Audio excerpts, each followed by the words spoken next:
Ça, Comment vous êtes venu à vous intéresser justement au pickpocketisme? Alors, j'ai commencé, mon Dieu, quand je suis arrivé aux États-Unis, j'étais obligé d'oublier le numéro de ventriloque. Je parlais pas assez bien l'anglais, j'avais pas le timing pour sortir mes blagues.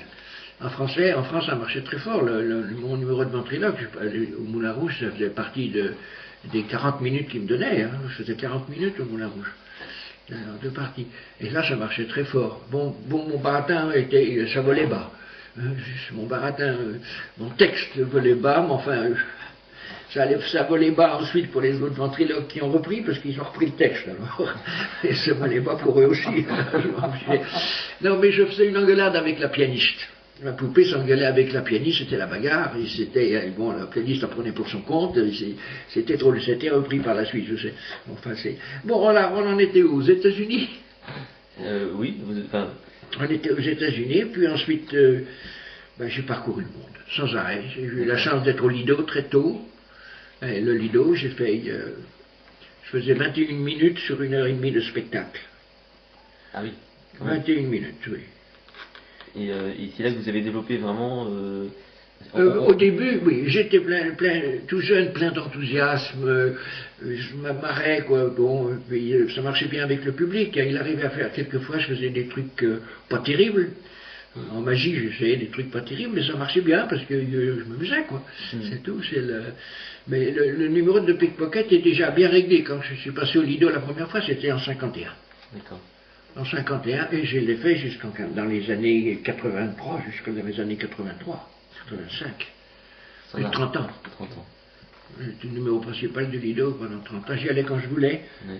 C'est-à-dire que Pierre-Louis Guérin et René Fradet, qui étaient les créateurs du spectacle du Lido, c'est ce genre de spectacle qui favorisait énormément les grandes attractions. On s'entendait très bien avec eux, je les écoutais quand ils me demandaient, quand ils donnaient leur opinion, et ils m'écoutaient quand j'expliquais ce que je voulais essayer de faire. Ils me donnaient toujours la chance, ok, essaye-le, on verra bien ce que ça donne ce soir. C'est-à-dire, on communiquait ensemble. Et avec toutes les attractions qui passaient au Lido, il y avait une communication avec la direction passionnée, et gentille, et sympa, chaude. Maintenant, c'est devenu une usine, c'est très impersonnel, ça, on me le répète sans arrêt. Mais c'est l'évolution du monde dans le monde entier, quoi. Avant, on savait la vie privée de chaque artiste, quand on était au Lido, il y a 30 ans, on la connaissait tous. Hein.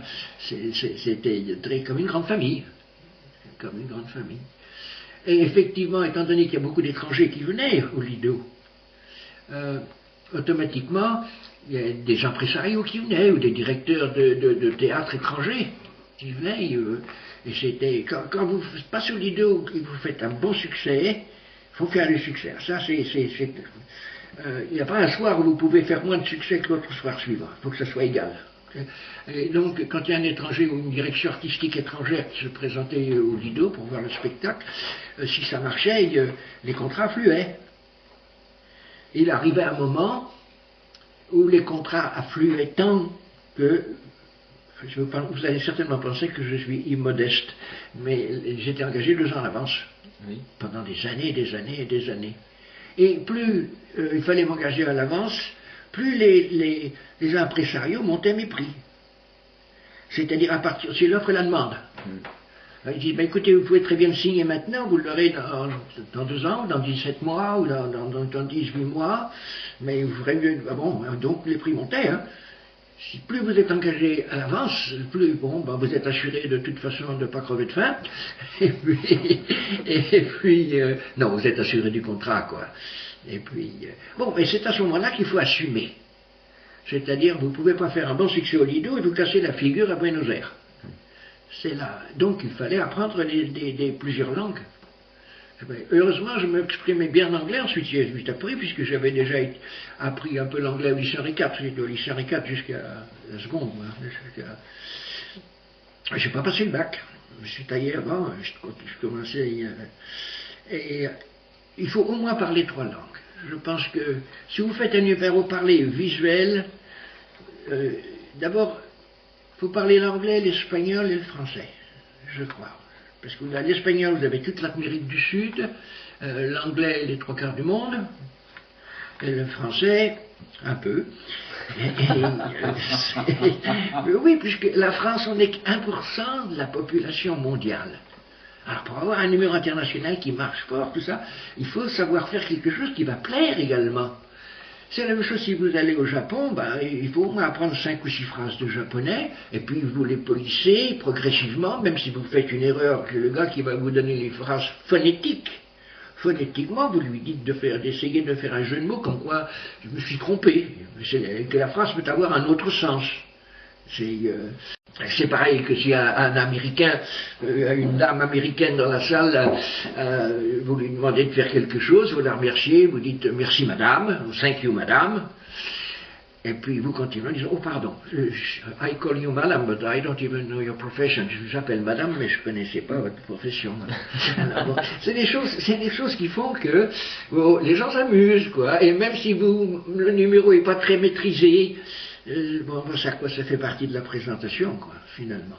Et ensuite, étant donné que j'utilisais beaucoup de spectateurs sur scène, il fallait à un certain moment acquérir la psychologie. Une psychologie mexicaine ou brésilienne ou argentine, il faut se méfier car ils sont très nationalistes, très fiers, vous ne pouvez pas faire de blagues, même une blague contre un politicien chez eux, quoi. Faut faire très attention. Les Japonais, c'est une autre forme d'humour. Mais quand vous sentez ce qui marche bien, la forme d'humour du pays où vous allez, et que vous savez l'adapter à votre numéro, automatiquement dans ce pays ça marche. Même si vous loupez une cravate ou même si vous loupez une montre. C'est aucun problème. Aucun problème. Vous pouvez très bien louper quelque chose complètement et vous en amuser, et que les gens vous applaudissent en même temps. J'ai expliqué ça à un jeune il n'y a pas longtemps, ça n'a pas été refait, mais je me souviens il y a une vingtaine d'années, qu'est-ce que je raconte, beaucoup plus tard que ça, au cours de mon numéro, il y a un spectateur qui, sans que je m'en aperçoive, s'est rapproché de moi et m'a subtilisé l'objet que je venais de lui prendre, c'était son portefeuille. Et pendant que j'étais occupé avec un autre, il l'avait mis sur la poche sur le côté, il l'a pris. Bon. J'entendais des éclats de rire et je ne comprenais pas.